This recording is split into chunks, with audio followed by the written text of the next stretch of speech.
Welcome to the show, everybody. Thank you for downloading. My name is Pete Wright, and I'm sitting here with Dane Christensen. Hello. And Megan Strand. Hey there. And we are the Naked Marketers. Once again, another show, another week, another show. How are you guys doing? Awesome. I'm kind of down. Why, Dane? You No, are? I'm just kidding. I'm just... Aw, Dane's never down. No, No, I'm not. Really. Harbinger of happiness is Dane. I wanted to shake it up. No You one just ever wanted says to that just now. tell That the was truth. nice of you. I'm kind of Thank you. feeling low. Oh, wow.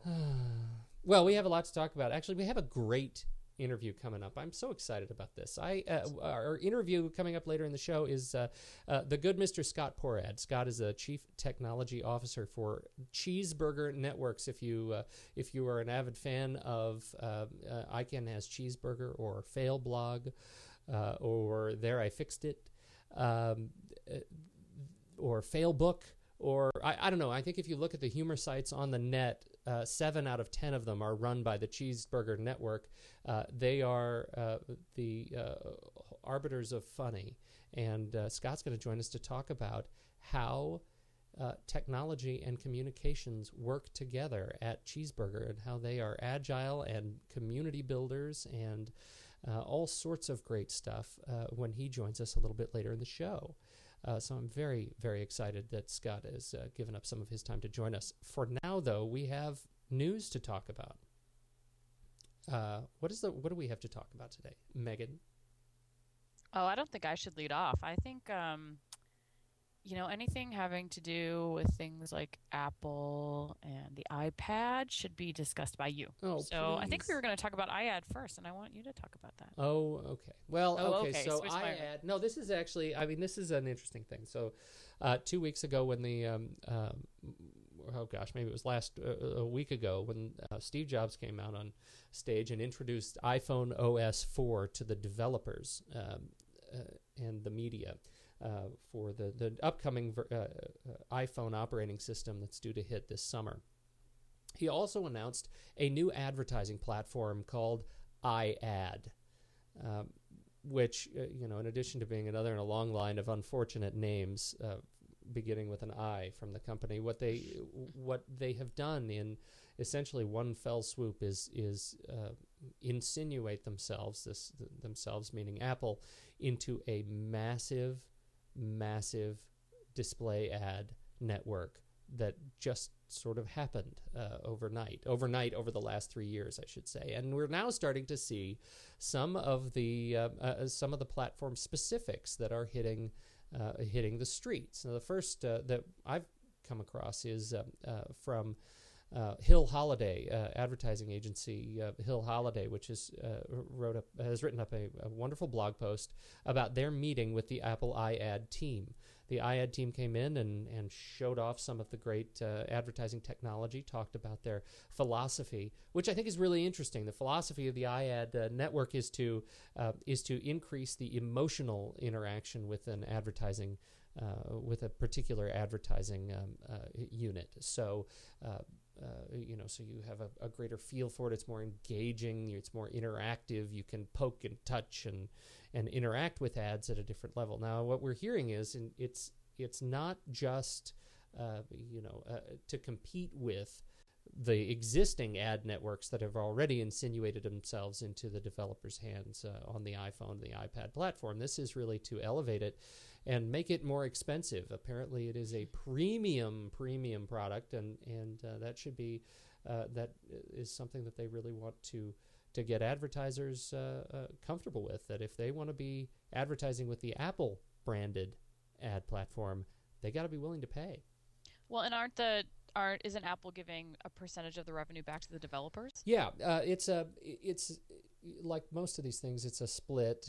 Currently, for application developers on every app sale, it's a 70-30 split. For the iAd network, it's a similar thing. It's down to 60-40. So Apple will take 40% share of revenue from the developers who choose to use iAd in their apps. And I'm curious. I think on the one hand, as advertisers, you get excited about the opportunity to reach people. I think as developers, app developers, maybe you get excited about new ways to get an application out there and make it successful. Maybe you're more likely to give something away or lower the price, perhaps get it in the hands of more people because you can offset it with advertising. But as a user, do either of you have any concern about what appears to be the onset of just a boom in mobile advertising, maybe affecting your user experience? Yes and no.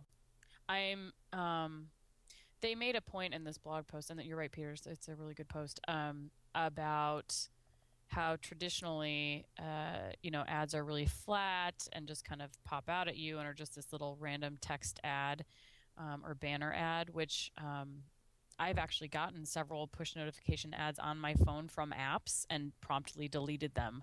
Like little free Doodle Buddy app I download for my kids is sending me push notification ads, and I'm like, bye-bye. That's not cool. But their point is these ads will be different, not just a flat push notification text message ad. And so I'm somewhat wary, but I'm excited to see what they're going to do. Because I think they're going to be forced to add value. I think they're going to be forced to and we could talk about this more when we talk about Twitter advertising, but I think they're going to be forced to do something a little different. Well, I think as a point, what iAd is aiming to bring to the table are not advertisements, but interactive ad apps. I mean, these are functional applications that exist inside Apple's ad network. And to that point, Apple is going to be building these applications for advertisers, at least initially, and it looks like later, down the road, they'll release an API for outside developers to build applications that will then, like everything else in the Apple ecosystem, have to be approved by the iAd team. That's a fascinating thing, because it's now, that means that this isn't just about hiring a graphic designer to do a banner ad for you. This is about hiring user experience people who can create interactive experiences that will engage people, and Apple's going to be the arbiter of cool when it comes to high-end applications. This goes back to the Super Bowl.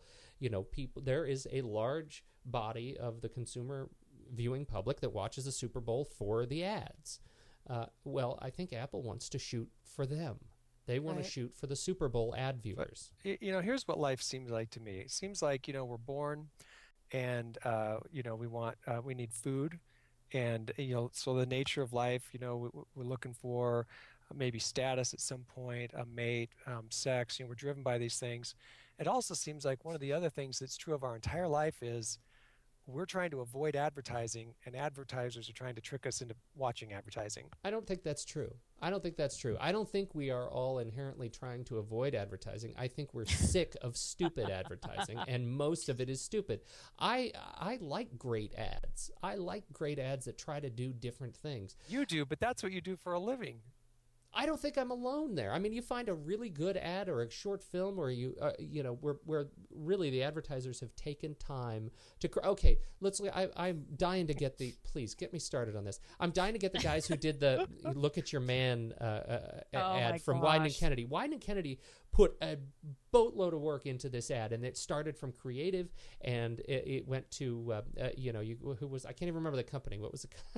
That's awful. Was Old Spice. Old Spice, exactly right? the No, point right no, there. I had it in my head. I had even the logo in my head. I make money, now you don't know the. All right, listen. You look at an ad like that. I've watched that ad 1,000 times. I haven't had enough coffee this morning. Let's blame that. It is a brilliant ad. It is a funny viral ad, and I would watch that again and again. Come on. So you get companies who are willing to take risks like that. Right, this is not because otherwise you're going to avoid their ad, and that's what iAd is trying to do. I know. I'm just talking about the meaning of life and how advertising relates to our whole lives. This is so great. From Maslow's hierarchy to the Old Spice ads to boy fights. Look at this your is man. Going to be the now best look at episode me. ever. Now look at your man. We got to get those guys on the show. Gosh. Okay. Well, right, anyway, so because I think this is clearly Dane. Can I do the next yes, news item? Please. This is a democratic process of news. I can't even right? talk. I can't even talk this to is you sort of right like now. if you were watching the evening news and the anchors just kind of debated, who's going to do the next one? What's the next story? Okay, all right, it's all you. Okay, well, there's two reasons I want to talk about this story. One is because I want to talk about it, and two, because I think it's a good segue into Pete giving us a little bit of background into how he's making changes to his blog and Yes. Oh, site. right, right. So, announcement recently that Google has launched Twitter Archive Search. So, as most people know, tweets don't really last forever. You can't really go into your favorite celebrity. Let's think. Does Pam Anderson tweet? I've never checked that one out. But Oh, anyway, you heck. can't you can't go back. Well, whatever she has to say is just going to be fascinating. You can't go back to a year ago and find out what she was talking about on Twitter. So Google is archiving all of the Twitter activity. What's and so you could maybe come up with all kinds of reasons you think that's either worthless news or really interesting. I think it might be really interesting. And here's a little component to it. You can do it by date. So you can look back in time. For instance, you can go back to the night Obama was elected and what were the tweets all about. That might be interesting to Yeah. as an archive, right? I mean, so there might be historical value to this. You also might want to go back to a seminar or a symposium that you were at where there was a lot of Twitter activity commenting on the things that were being said. And I've been to a few conferences like that where I thought, wow, the Twitter activity is really enhancing this entire experience. Well, now you'd have the opportunity to go back and reread those things. I think that's cool. And I think it's I think it's in part related also that I think on the same day the Library of Congress announced that they are acquiring the entire Twitter archive. And so beyond search that Google is enabling through, actively indexing all the Twitter archives, the Library of Congress is going to take it on, a number of tweets in the billions since 2006, and they're going to be analyzing all of your tweets. I just love that the Library of Congress has its own feed, and they have 50,000 They have 50,000 followers. That's cool. They Good for have them. smart followers. Good for them. I bet Yeah, they let's have check. they Let's do. exactly. We should Let's do do that. it. Well, you Stupid hold off. that. Okay, so the story about this all comes out really 3 days too late for me because I have been thinking about this for a long time, and it's very frustrating when you tweet a lot and you post a lot of stories and links that you want that I wanted to keep. Part of the reason I post them on Twitter is because I'm interested in them and I want to go back to them from time to time in addition to sharing them with my friends. And I realized, only too late that Twitter itself does not keep archives of tweets. That you can't go search, all your old tweets. They must keep them, but they don't publish them. Right, they're not published. That's right. So that's the trick is that I can't go back and find, my first tweet from 2 years ago, 3 years ago. That was very frustrating. So now, what the change that I made, my blog at fifthandmain.com was, essentially cut off from the orbit of my Twitter feed. And so I just wrapped everything back into my blog. So now I post all these links into a new category on my website. And so that becomes my news feed. And then I republish that news feed through some wizardry at Hootsuite, which allows you to republish to Twitter and Facebook, company fan pages and Facebook profiles and LinkedIn, the contents of a specific RSS feed. So this is getting a little bit geeky, but if you imagine from my website now, I post once and all of that content gets rerouted through my Facebook page, my Twitter feed, Facebook fan page, and LinkedIn, all without me actually having to do any of the work. And since most of the discussion, doesn't happen on my blog, it happens on, on Twitter or on Facebook. That makes that workflow very, very easy. Well, from a results standpoint, of course, once people on Twitter are clicking on links that go back to my site, my own traffic went up about 3 or 4 times over the course of about 2 days. rather than clicking directly on the links to the sites I'm posting. They post back to my site, which is a little bit frustrating. I don't like it when other sites do that to me, but really self-servingly, I wanted to keep an archive of these posts, and that was important to me. We're doing the same thing on the nakedmarketers.com for our show notes. Any link that we talk about in the show, we post in the show notes category, which gets pushed out to Twitter and Facebook from our site. So, but that's different because that's a resource for people. Yeah, exactly, and that's what we want to keep is an online archive resource that isn't at the whim of somebody else. That really is at the whim of me keeping the database clean. So, well, speaking of Twitter, let's talk about their promoted tweets. Yeah, another new ad platform, right? Yeah, it just came out this week. What do we think? What do we think about Twitter tweet? Well, what does it mean? Let's explain it. I mean, it's essentially tweets. They're existing tweets, right? That advertisers can pay to appear at the top of search results, and it will indicate that it'll say a little thing like promoted by Starbucks. It'll be highlighted that it's essentially a paid sponsorship. So it'll rise to the top of search. But the cool thing is that it's not guaranteed to stay there. If it doesn't track well, what Twitter is calling resonance with the consumers, it's going to be pulled. And then, so it's really sort of consumer driven. So while advertisers can get it up there, if it's not popular and it's not adding value, it won't stay, and the advertiser doesn't pay. So this will be a really interesting thing to watch. I mean, this is one of those moments in history. Exactly. It's feeling very historic this week, I have to say. Yeah. It is. I start a new marketing class I'll be teaching in a month. So you're going to be chock full. You're going to have I mean, this stuff is so fascinating. The news. I mean, Twitter, has had no revenue model to date, and what I think is interesting is that it appears here that they've kind of hand selected the companies that are running the initial ads. We've got big names like Best Buy, Virgin America, Starbucks, Bravo. I don't think they're letting every sort of bail bondsman in the country jump onto this thing initially, and then they're gonna monitor it, and they're more or less saying, we don't know if this is going to work. We have some assumptions, but what we don't want to do is ruin Twitter. So we're going to take this carefully. We're going to monitor it, and if it works, it does. We plan on tweaking, but we're not exactly sure how, when, or why. It's interesting because in Evan Williams, the founder, CEO, I think now he's a CEO again of Twitter. He stood up and really when he pitched promoted tweets, he didn't pitch it as a service, and I thought that was interesting. He pitched it as really as a feature of Twitter, and I think that's an interesting twist. Mostly because if anybody who is a Twitter user who doesn't use the website, and from a mobile perspective, since most tweeting is happening on mobile phones, I think there are a lot of folks who are using third-party applications. This is a very normal model. I mean, if you use Tweety, if you use, TweetDeck, I think any of the Twitter clients that have a free or a light version of their software, you can either get inline ads, and Tweety is the one that comes up, in my mind because that's, I use that one occasionally, and it, there are inline ads that are totally unobtrusive. They're, high quality through the deck platform, and they're great. They're inline ads. I think in a way Twitter is just sort of offering this to corporate sponsors, really, pitching it as a feature. It makes a lot of sense to take advantage of a market, again, an ad market that already exists.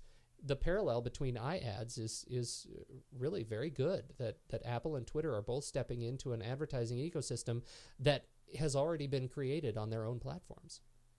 Right. So this will only be seen on the twitter.com? On twitter.com right now. I don't think these ads are being served into the feeds. Let me see. It says later they plan. Because they're tweets, right? They'll first be in search results, later in user feeds, both on twitter.com and third-party clients, such as... Later in user feeds. So they're supposed to be tweets, but they're not really tweets? They're at the top. If you go to twitter.com and search for Starbucks right now in the search box, the Starbucks promoted ad will show up at the top of the feed. And even as new posts come in, if you keep clicking, to bring up more tweets, that ad stays right at the top. So it's not actually inserted and flow with the other tweets. It's a permanent spot right at the top of your search. Yeah, that's kind of the initial vision, is that it'll show up only in search results, but that what they're hoping is that people see it and retweet it. Yeah. And then it becomes part of the user feed. So if a company, I'm imagining that what their sort of their primary vision is probably discounts or something like that, something specific to Twitter that has some value that you might say, hey, I want all my friends to be aware of this, special savings. Yeah, I mean, basically, it's an entry into, it's an opportunity to pay to get into the viral channel, and I wonder what percentage of Twitter posts every day are advertising already, just not promoted by Twitter. Oh yeah, actually, yeah, right. That whole sort of what do you call it? I don't know if it's an underground, but that you can make a certain amount of money per tweet, and basically you can type all day long. Companies are sort of outsourcing to freelance contractors and somebody might have 100 companies that they tweet for on a regular basis. Right. Anyway, that's the new Twitter ad network, so it's something worth watching, and we'll see how it plays out. What else do we have to talk about? I think we were going to talk about this study about the value of a fan in social media as $3.60. Okay, so what do you think about this? Do you want to talk about this? So this was a social media specialist, Vitru, and they did a survey, and they determined that on average, a fan base of 1 million people translates into at least 3.6 million in equivalent media over a year. So I guess my take on this is that it's completely subjective and probably varies greatly from company to company, and they're just essentially comparing how much traditional media it would purchase. Like, they're comparing what the impressions are. Oh, if you have a fan, then they get one more impression a day. And it just seems like they're measuring oranges when we're talking about apples. I think this little metric is, in my opinion, totally irrelevant. And it seems like a PR I'm stunt. excited to hear why you think that, Dane. Well, I think one of the biggest reasons is what Megan said, comparing company to company. I mean, there might be a company who each customer to them is worth $5,000 let's say. Let's say 5,000 grand. Are you measuring in chocolate? I'm gonna step it up a little bit here. Are you gonna bring your A game? Is that what we have to look forward to next? No more $5,000 grand comments from me. Okay. So, and then somebody else, a customer, is worth $5 grand. Sorry, $5. I'm gonna kick it up a notch here. So then you say, okay, so a fan is worth across the board $3.64. Well, no, they're not, and it might be a lot more valuable to some companies to have only 30 fans. It really might. 50 people who actually follow them. They may have some little community that they have one platform to communicate with. I don't think everybody's out to get the highest number possible, because that number calculated or multiplied by a dollar figure, someone can run in and say, look, hey, we figured it out. We found, the value of a fan. Now let's get as many fans as possible. I just don't think that's the game we're playing. Well, and I think the problem is that it's, people are so desperate to put a number on social media that what this does, and I'm sure it's been done in the past, I just haven't really seen a whole lot of it, but they're relating it to traditional media buys. So, Starbucks 6.5 million fan base is worth 23.4 million in media annually. So they're kind of making this weird, they're trying to put a number on social media by comparing it with traditional media and impressions and things like that. And I just don't, like I said, I don't know. What do you think? There's no normalizing data point. I think you're exactly right. I'll be interested to hear where you're coming from on that, Pete. No, no, I was being honest about you because you're the data guy. I'm not the data guy. That was no. I actually meant that as a point of respect, Dane. Big shot. No, I think this is a boardroom bullet point. It's like not even worth talking about much more, just because it's something that a consultant says in a boardroom when they say, here's a bullet of how much our research has shown that it's worth $3.60. And as consultants, we got our arms wrapped around these numbers now. Yeah, That's exactly. right. Yeah, Now that exactly. means we can do something with it. Well, what? I think the big story around the value of a fan does not happen with brands yet. I don't think we have enough data to know what the value of a fan is worth to brands. What we do know is the value of a fan to individual celebrities. Like, you look at people who are really cultivating their fan base, and you can really see that when Robert Scoble moves from wherever, I think Business Week or wherever he was, to Rackspace, people follow him, not the company. And that there is value there. I mean, you want to pay him commensurate to what his fan base is worth by their engagement. And I just don't think we have enough information on engagement of companies yet. Well, and I think that's an interesting point, because these are people who traditionally have fans and readers, and that's what matters. If you're a celebrity, you want to have the greatest amount of fans. So it translates really easily into social media, because literally you can have fans. I mean, it's and followers is pretty much the same thing. Exactly. But I think part of the problem is that when you're an individual content creator, it's easy to kind of gauge what people want to read from you. They follow you for a reason. I don't know what I want out of Starbucks. What I want is coffee from Starbucks. I want to go get coffee. I still don't know what, I don't feel like like they've given me any social media content or tweets beyond, the occasional coupon that I happen to find that is adding great value to me. So I'm not a fan. But you can go in today and bring a reusable mug and get free coffee. See, I know that, because we're covering it. I wouldn't care otherwise. Yeah, I know. Good point. And by the time this podcast is broadcast, that'll be have over. no value to anybody.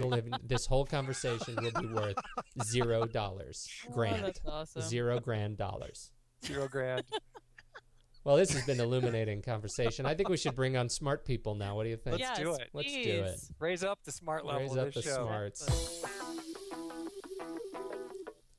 Our guest on the show today is Scott Porad, Chief Technology Officer of the Cheezburger Network. Scott, welcome to the show. Thank you so much for joining us. Thank you very much, Pete. I met you briefly at WordCamp Portland last year and was very struck by your background on Cheezburger and how you guys do what you do. First of all, it's a fascinating company, and I'll point all of our listeners, as you're listening to this, bring up Cheezburger. Let's see, let me make sure I make it right. It's cheezburger.com. That's cheese with a Z. burger.com/sites, and you can get a full menu of a full catalog of all the sites run by Cheezburger, and just prepare to lose a day. There is just a lot of funny, on this site. I was really fascinated, Scott, by your discussion of how Cheezburger is built technically and how you respond to the market. So I hope we're going to be getting into those questions. But where I would very much like to start is to have you give us some background on the company and how it is you do what you do. Okay. So Cheezburger is a network of humor and entertainment websites. We have about 40 or 50 sites. We launch a new site just about every week. Our strategy is to invest as little as we can to get a site up and going, to see if people find it funny and if a community of people build up around the site. And if it does and it works, then we continue to invest in it. And if it doesn't, then we don't. It's sort of the classic throw the spaghetti against the wall and see what sticks type of strategy. And all of our sites, like I said, they're humor and entertainment content. They're primarily image and video content. And what separates them from a lot of the other humor and entertainment sites across the web is that they are all user-submitted content, meaning that the community of people who visit the site are the people contributing the content is the first thing. And the second thing is that it's all user-moderated content. So the community of people is going every day and voting on things that are submitted, and it's the things that are most highly voted, which are then broadcast back to the audience every day. Can you talk a little bit more specifically about how you figure out that there is a community that exists around a particular topic? That was my question.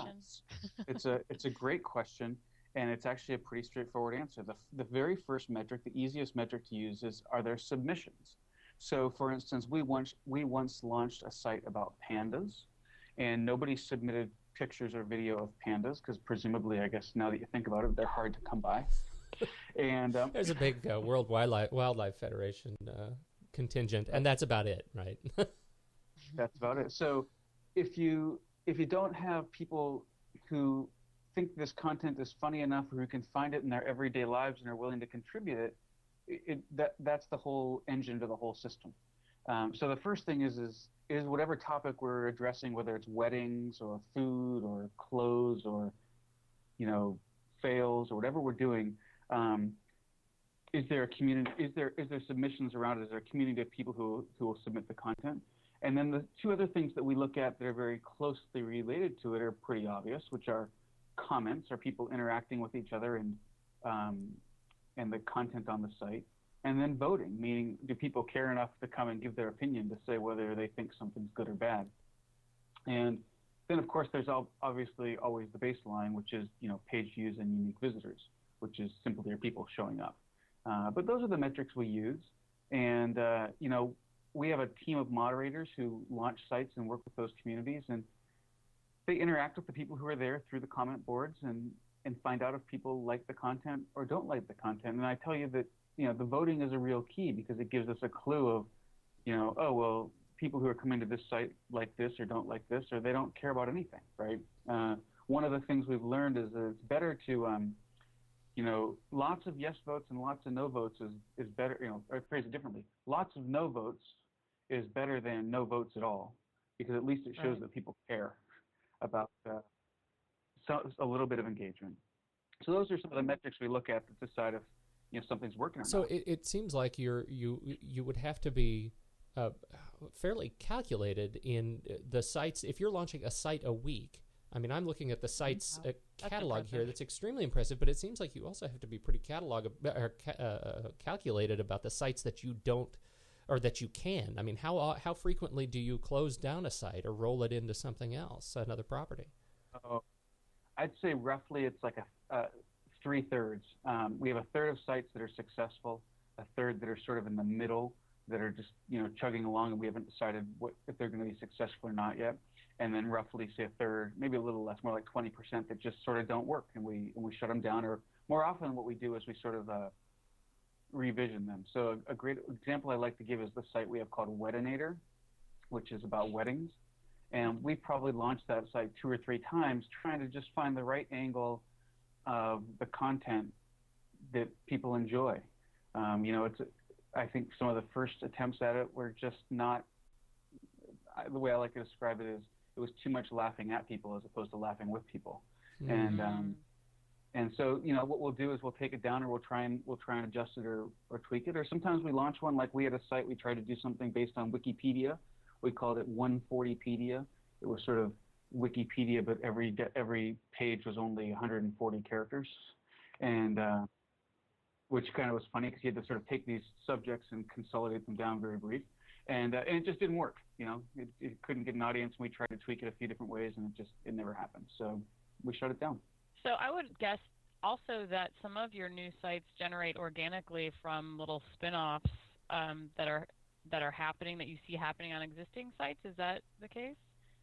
Absolutely. I would say most of them. I'm reminded of you remind me of a time, one of the first times this happened. So, one of our biggest sites is Failblog. And Failblog I always like to describe as pictures and video of things that didn't quite go right. And so one of the moderators who works on Failblog swung by one day. I was sitting with Ben, and says, "Hey guys, I'm always getting these pictures to Failblog, and they're not fails, but they're something." And his name was Brian, and we said to Brian, "Well, could you show us a few of them?" And he put together an email. He sent us about 20 of them that people had submitted, and we looked at it, and in an instant, we knew exactly what it was. It was a site that we launched. We called it Picture is Unrelated, which is sort of a mouthful. And I always like to describe this site as pictures that you can describe but you can't explain. Why is this person standing with a bunny rabbit in his underpants looking out the windows with a set of binoculars? What is this person doing with playing the piano in the middle of a lake? And so people had been submitting these to fail blogs, and they were sort of a version of fail. They were like sort of confusion, cognitive dissonance kind of fail. Yeah. And so it was just like, boom, you saw a group of 20 of these pictures together, and you were like, snapped your fingers, and that was a site. You knew it instantly. That's so cool. you're exactly right, Megan. There's lots of times, one grows out of another. A lot have grown out of fail blog just because we get so many submissions. For instance, one of the sites we have that's really popular is called That Will Buff Out, which is basically car fail or auto fail.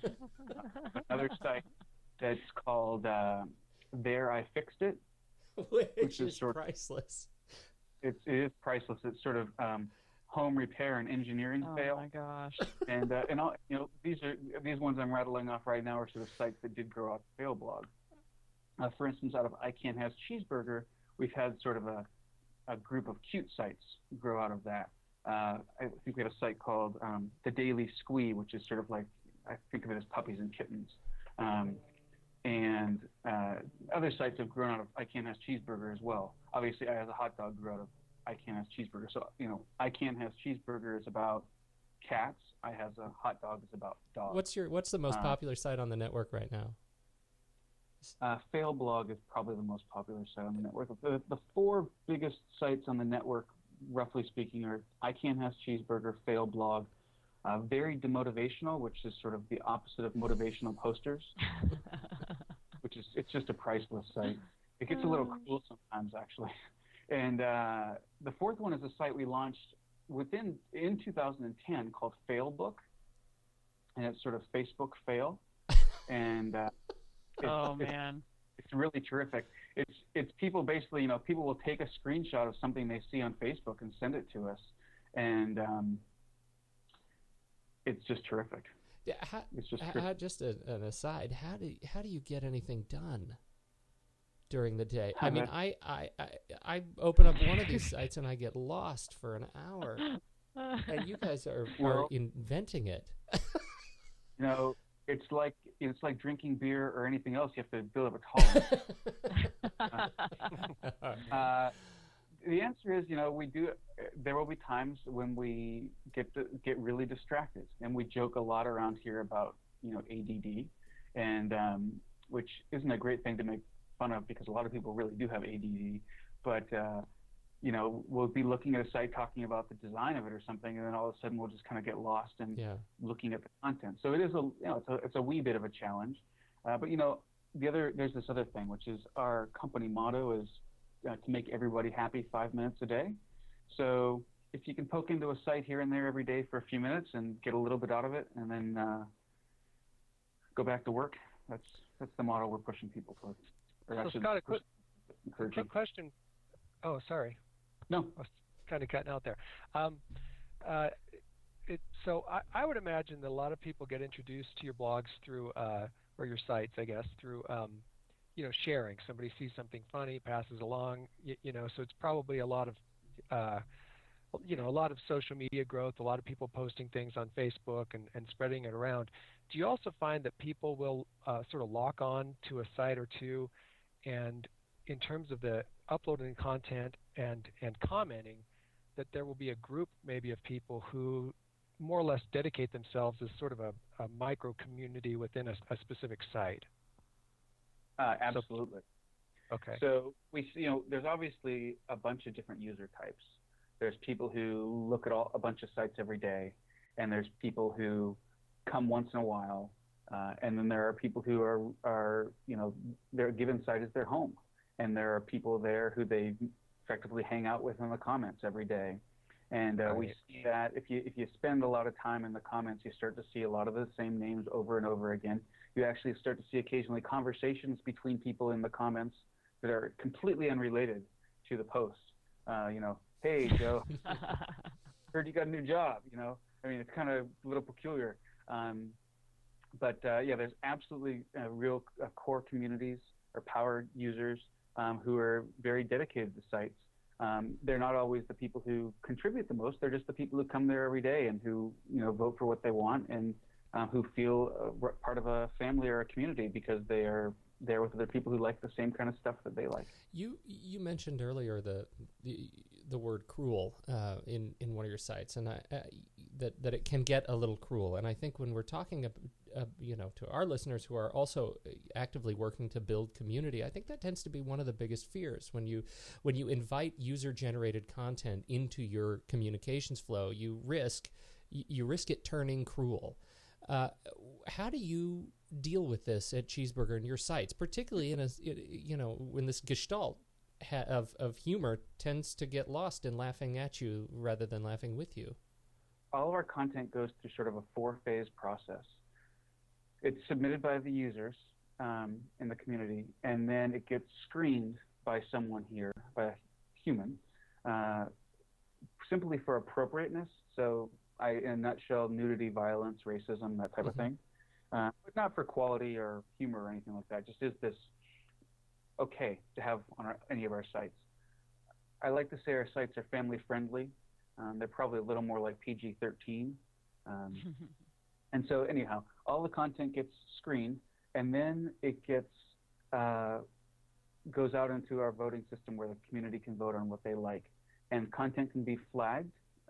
Typically, our systems, if it's flagged for offensiveness or inappropriateness, something like that, if something slips through, flagging it just once pulls it out of the system and it goes into a queue where someone can take a look at it, just decide if it really is inappropriate or if it's just somebody who didn't like it.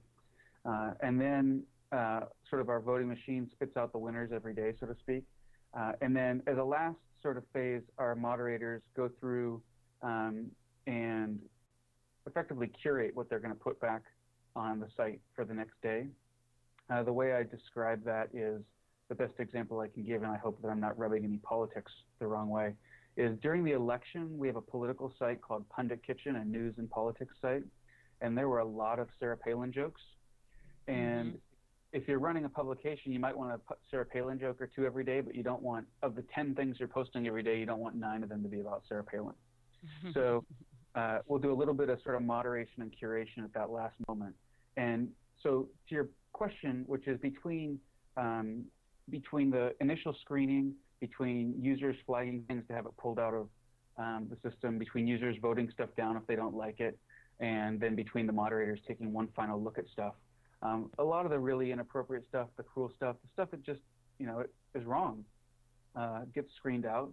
Obviously, we were talking a minute ago about core communities, and they do a lot of policing. They have a lot of influence over what goes back out on their site. And, and then, of course, sometimes we make mistakes, and we put something out there, and people don't like it, and they say so in the comments. They say this was inappropriate, or this was not nice, and we learn from those things. And sometimes we'll take it down. More often than not, what we'll do is we'll replace the picture on the homepage with sort of a placeholder and put a message there sort of describing what happened, and that if you want to see the picture, you can click through to see it. And if you don't, then don't. And we're not like everybody. We're not perfect, and sometimes stuff does get through that the community doesn't think is great. But that initial pass is 100% human, or is it human plus a little software override for the initial filter? It's 100%. Well, there's a little bit of software that's looking just if the picture is big enough. If somebody submits, a picture that's 100 by 100 pixels, I think that filters automatically. But no, it's 100% human. And we've tried all sorts of things. We've tried to outsource it overseas, and that didn't work. We've tried to automate it a little bit, and it didn't work. It's just we found the easiest, most effective way is just to have people look at them. And you can look through. You'd think it's a lot of pictures, but you can look through 100 or 200 pictures pretty quick. We have a moderation tool that allows them to just sort of click yes, no, yes, no, yes, no. Actually, I think they all start out at yes, and they just have to click no, or vice versa. So it goes pretty quick. And when you're looking at a lot of it all day, you sort of you're really only looking for the things that like, ooh, that's bad. We can't have that in there, right? So you can cruise through them pretty quickly.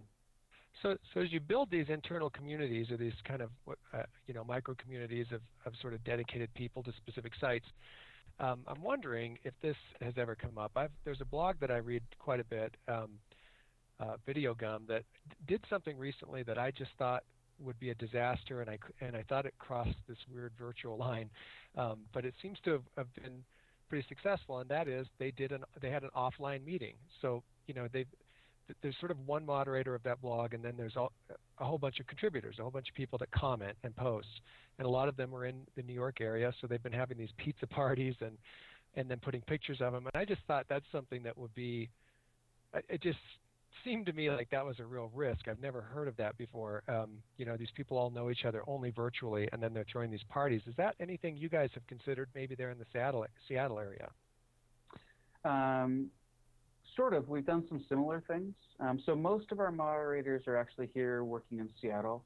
We do have a handful that work remotely in different places around the country just because that's where they live.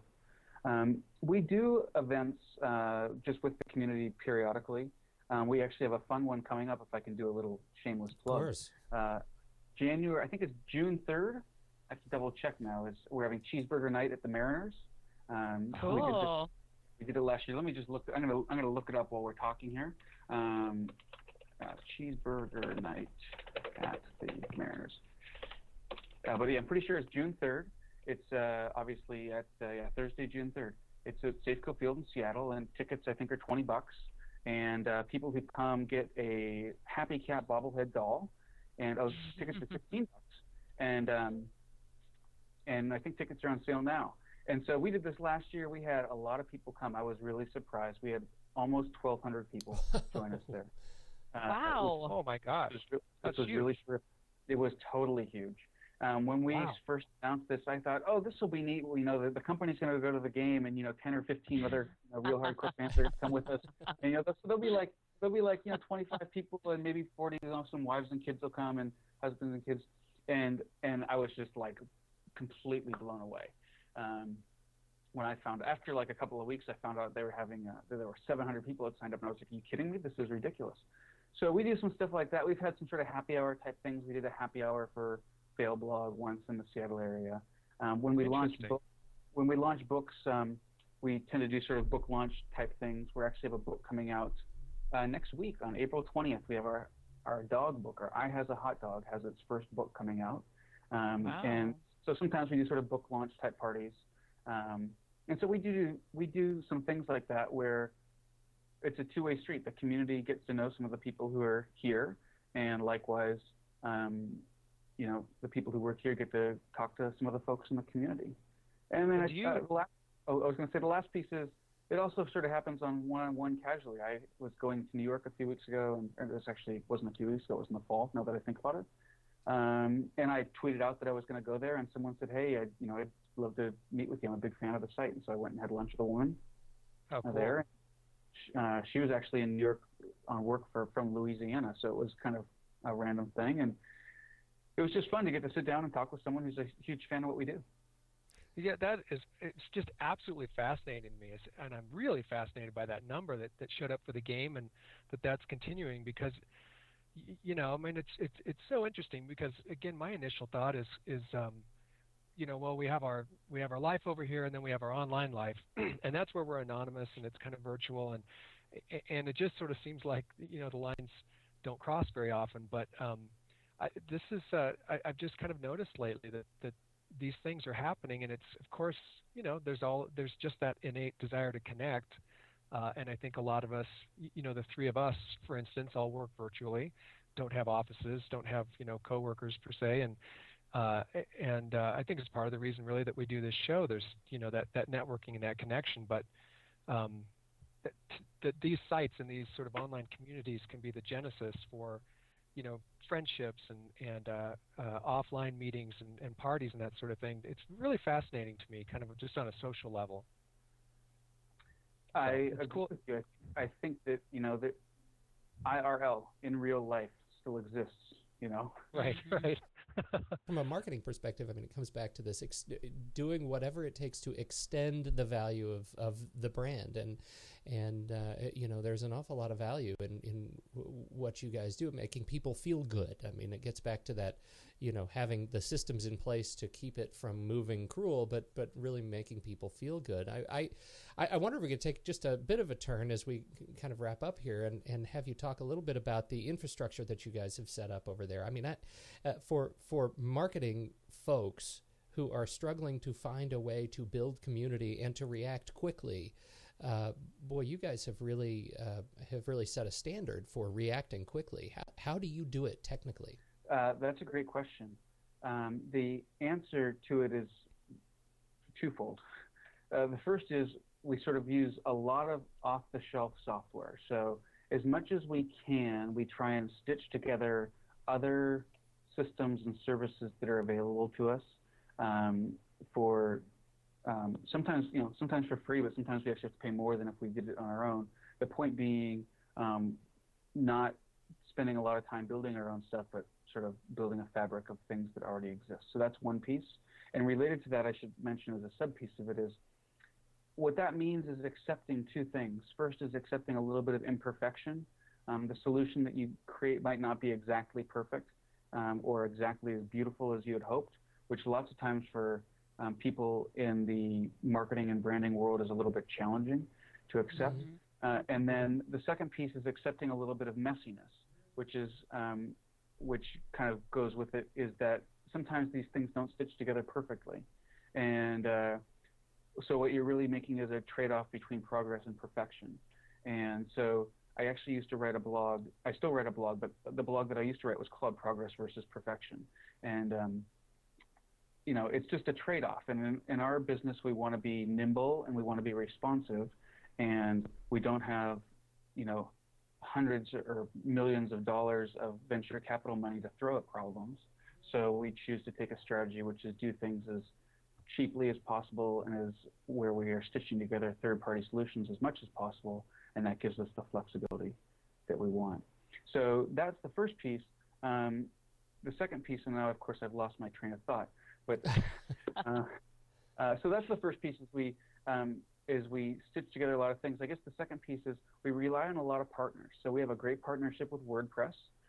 They do a lot of our hosting for us, and we really rely on the WordPress community software. So WordPress.com does hosting for us, and WordPress.org, we rely on their software. And other partners as well. We really find that we try and stay focused on what we can do, which is generate content and moderate content and create new sites and things like that, and see if we can find other partners to help us do the other things, which is, I say this all the time, if it weren't for some of our partners, we wouldn't be in this business because they gave us the support and help we needed to get us along when we were getting started. That if we tried to do it all on our own, we would have never made it. And other places I've worked in the past, other startups I've worked at, has this sort of, if it wasn't built here, it isn't good enough kind of philosophy. And especially for a startup, but I think it applies to all businesses, that can be a hindrance because it's an anchor on that progress versus perfection balance. So we've really embraced working with other people here as well. And just as a punctuation of that point, how long does it take you from the moment you guys decide we're going to launch a new site around this content? How long does it take you to execute and have a site live? I'm going to answer that question after I give a little explanation of it. So one of the places we have invested a lot of our own time and energy is making that pretty inexpensive. When we first started, it would take us, say, 4 or 6 or 8 weeks to get a site up. And we spent about a year trying to work with the different technology to push that cost down. And so practically speaking, it takes us a couple of days just because there's graphic artwork that has to be done, logo and things like that. But from the technical, like if you want to click and get it going, it can be done in less than a day. Wow. But that's just from the purely, if I had everything, organized and ready to go and was racing through it, it would happen in less than a day. Simply because we've automated a lot of the processes for getting things set up. We've built sort of templated type tools for our moderation team so they can launch sites without having to get the technical team involved very much. And, there's trade-offs to that. One trade-off is a lot of our sites look very similar. Actually, we've embraced that from a business strategy, is that we want them to look similar so that people know when they're looking at a Cheezburger site, they're looking at a Cheezburger site. Mm-hmm. As a side note, an anecdote, we had somebody comment to me, "Hey, I see you guys bought such and such a site." Oh, they never knew. They never knew. It was our site all along, but it's different format. So that's actually, as a branding perspective, that's one of the things we have sort of embraced. So we spent about most of 2009 working on bringing that cost down from, practically speaking, like a month or two to practically speaking a couple of days, so that we can really get them out there inexpensively. Fascinating. And, this the Wired magazine article in January, which really was a really interesting article about your company. One of the things I really got or pulled out of that was towards the end, where it talks about your CEO Ben Hahn. It's commenting that he's sitting just outside his windowless former server closet he now calls his office. Not the most august perch for a CEO. But it goes on to say that basically some lessons had been learned during the initial internet, revolution, I guess, where a lot of startups were kind of depending on their venture capital and endless, money and getting ahead of themselves with build outs and more employees than they needed and nice offices and all that kind of stuff. So it sounds like, and I think not just your company, but probably quite a few have learned some real lessons about how to really move towards profitability and be able to do, I don't know about more with less, but really exist as a thriving business without too much reliance on venture capital. Yeah, that's right. We've been profitable every month since we started. Wow, excellent. That's really impressive. Which has been great. And something I started saying recently, it was an observation I made to myself over the winter, which is something different about this startup. This is about the sixth startup that I've done. And something that was different about this one than every previous one was when we started, well, let me phrase it differently. When you start a startup, you think you're going to be hugely successful and take over the world. But when your startup starts and it's a silly cat site, you have a lot more skepticism. And so we started from a position of saying, hey, every decision we make is really, really critical, because this could totally just blow up and disappear tomorrow. As opposed to say, some of the other startups we did where we were well financed and we had an idea that was a big market and lots of people had validated this, and we had all sorts of notions that we were going to succeed and weren't necessarily as successful. So I think starting from the position we did inadvertently provided us a mindset, context that resulted in being more successful, because we were really more cognizant of like, hey, we have to pay attention to succeeding here. We can't waste our resources and our precious resources on doing things that are sort of stupid. If people on the podcast want to see what our offices are like, there's a video on YouTube. If you just go to Google and search for, or Bing, wherever your favorite search engine is, and search for search for behind the scenes at Fail blog. About a year ago, maybe 9 months ago, Ben filmed a little 4-minute video of the office and some of the people here and how things work. It's a little bit dated, but it gives you a sense for how we work. We don't work in very glamorous conditions by any means, like you were saying. We sublet some space in a nondescript office building in Seattle and work like a startup. I think it's fascinating and fabulous. It's all about the funny. It's all about the funny. Scott, this has been a great conversation. I truly appreciate you joining us as we wrap up. Where can people find you? Where would you like people to find you? Well, you can find me, the easiest place to find me, where I always say I live online, is at scottporad.com. That's SCOTTPORAD.com. And of course, you said earlier, you can find all of our funny at cheezburger.com, which is CHEEZBURGER.com. And pre-congratulations on you and on the Cheezburger Network for the Seattle 2.0 nomination for Best Startup for the Cheezburger Network, and for you, the Best Startup Technologist. You're doing something right. Yes, well, I have to say, I know almost everybody else who is nominated in that category, and I'm totally flattered to be in that group. But I'd be totally psyched to win. So if I can encourage the hundreds of thousands of people listening to this podcast to go to Seattle20.com and vote for me for Best Technologist and vote for Cheezburger for Best Startup, I'd be immensely grateful. The throngs, the minions that listen to this podcast, are on the way.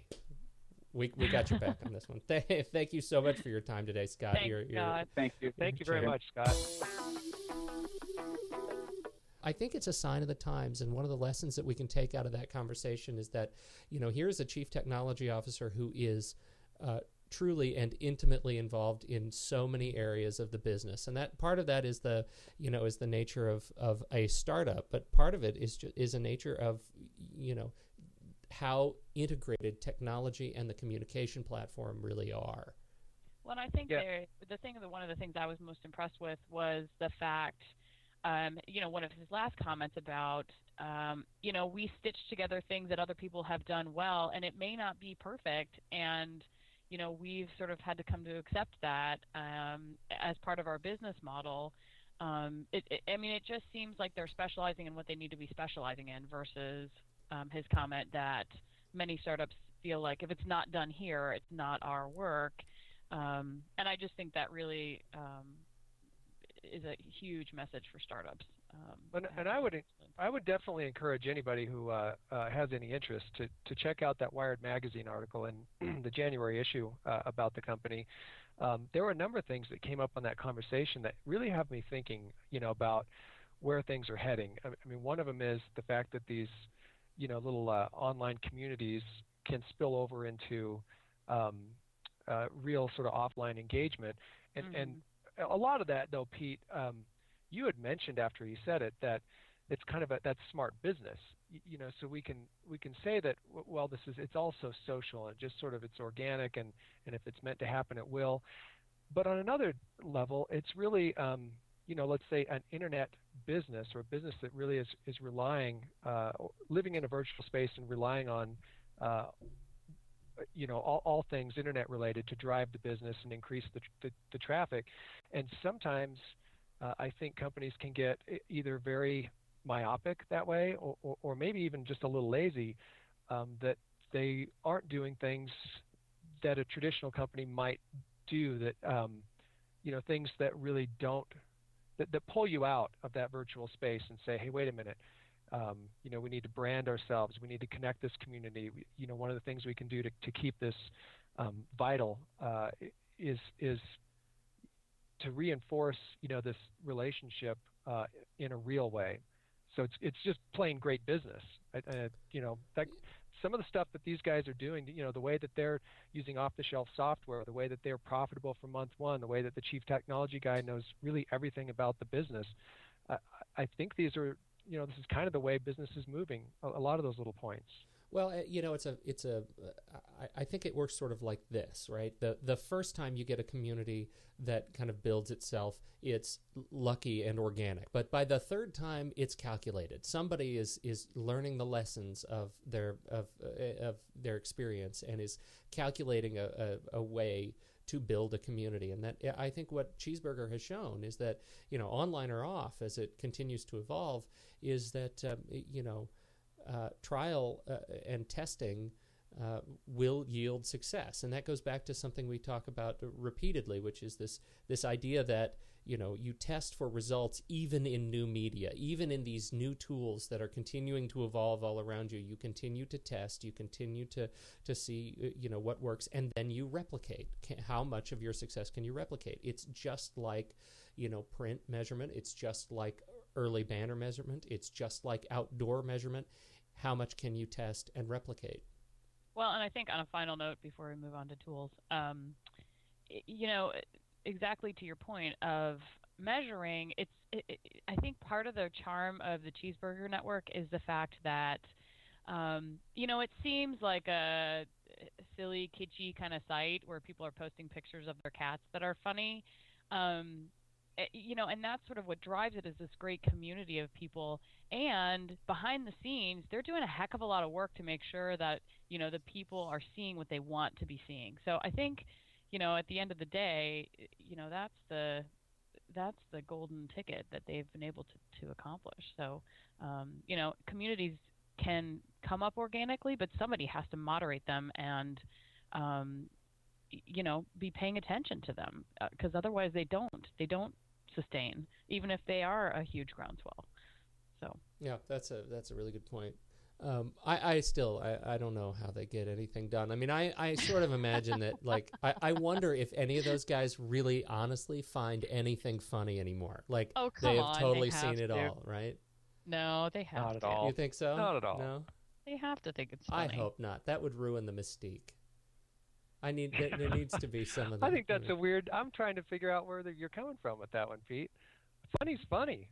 Yeah, you how can't do you have get sick you of funny. can't have- Yeah, yeah, you know what can't though? have But funny. you saw there's what was it, that legendary Friends episode, the obstetrician who never has sex with his wife. Yeah, let's not go there, dude. I'm just saying, like Yeah, no, there's that's also weird. That's two like weird things. funny's in a row. funny, but seriously, sex is sex. Am I right? Okay, here's Massage the thing. therapists don't like, generally speaking, to give massages for not money, right? That's right. Okay, how about Fake. this? I think in this case, if you are the moderator for I Can Has Cheezburger, the cat Fail blog. No, like the cat, for example. I could see you getting sick of cats. Like if you're the moderator just for that network, I could see you getting sick of cats, but Okay. not about funny things. I don't know. All right, I we're think Alright. if you're the moderator, if it makes you laugh, it's good. Well, they're doing a hell of a job. It is fantastic. I'm going to spend pretty much the day on the site. But we have another funny for our tool, which interesting. This that- isn't really a tool, but we're just going to call it a But tool. but it is a tool in another sense. This is just it's called Stupid Fight by the soon to be legendary TomScott.com /Stupid Fight. We'll put the link in the show notes feed. It is here's what he says on the site. Fact: a lot of people on Twitter are stupid. Many of these people follow celebrities and try to send them messages. But which celebrities fans are most stupid? It's time to find out.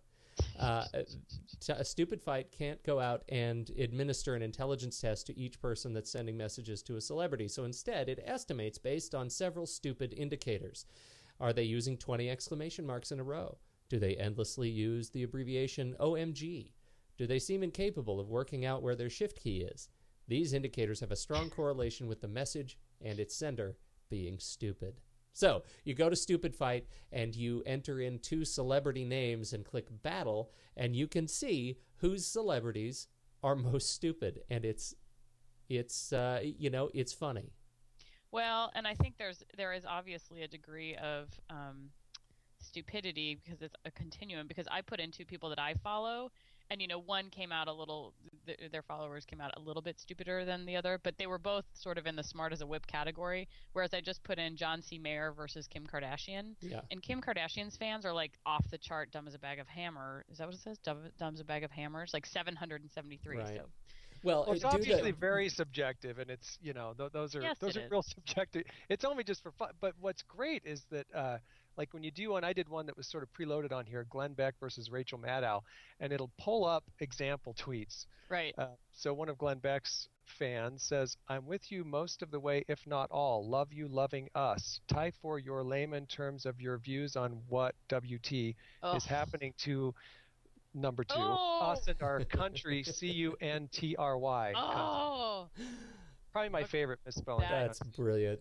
yeah. Well, I just did another one of the suggestion ones, which is Stephen Fry, the legendary humorist, British humorist, and Kim Kardashian, and she is off the charts. That's interesting though, because I did somebody else against Kim Kardashian, and she came up as 773, and if you put her against Stephen Fry, she's now 794.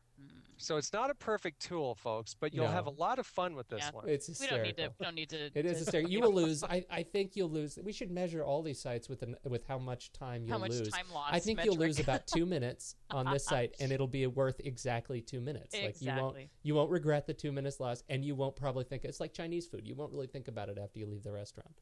Awesome. So that's what we have for the tool of the day. Keeping it on the funny. I got nothing else. Me neither. Great. Check out interview. this tight show, you guys. I don't think we've done a show that's this close to time in weeks. Well done. Dane Christensen, where do people find you? Please find me at strike10media.com. That's where I'd like you to find me. That's it? Yeah, I'm going to leave it right there.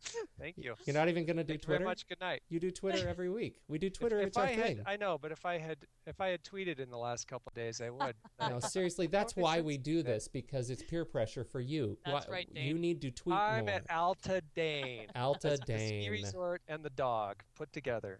Oh, I never knew that. There's a system. All right, Megan Strand, where do we find you?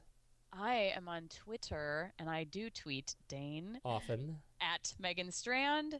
My website is encouraged.com, and that's INCOURAGED.